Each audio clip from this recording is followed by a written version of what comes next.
It's something the Chinese President Xi said actually caught a lot of attention globally. He mentioned that he doesn't mind the medal haul at the end of the games. He cares more about the vitality and momentum the Winter Olympics will inject to China. Don't let me have you interpret that vision for us first. Well, I guess this is really a far-reaching vision in that sense. In addition to having a lot of goals, if possible, a lot of medals, we certainly would like to, make sure that after the Winter Olympics, the legacy will be there. The legacy will be actually felt down the line. In other words, now we have more than 300 million people already on ice, on snow. That is fantastic, which is something probably you and I didn't even think about, couldn't possibly imagine 5 years ago. However, it is happening, it has been realized.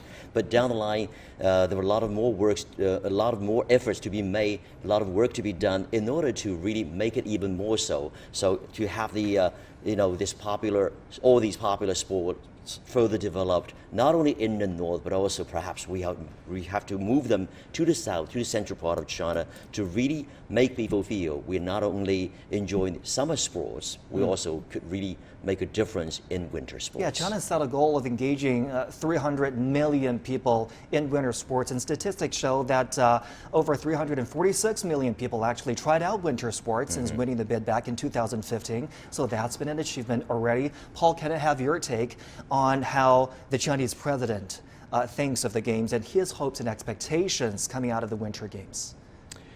Yes, I think the Chinese top leader has his own vision about hosting the games and what that would mean to the entire nation and even a broader sphere. I think for him and for a lot of people with vision, hosting the games, winning medals are already far behind the real agenda for China. I think China is looking at the Olympics as a host or as a non-host as part of its overall social development plan. More importantly, as you mentioned, that more than 300 million people practicing winter sports, and as well as other sports, summer sports, and sports for all seasons.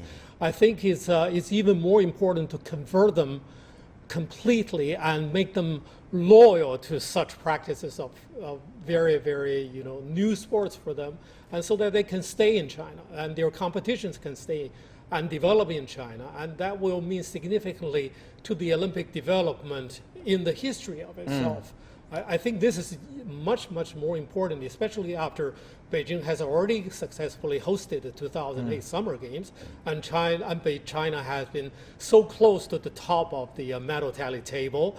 And with such a growing large population of middle income, with fast developing lifestyle and living standards, and people are no longer content with watching their national athletes winning medals all the time. The obsession is no longer there. Right. Yeah, talking about a long time lasting impact on the nation that can be left from hosting a successful games. Gentlemen, it goes without saying that these have been extremely trying times for the entire world. We're talking about a lingering pandemic, and more than ever, we are reminded of the visions and values embodied by the Olympic spirit.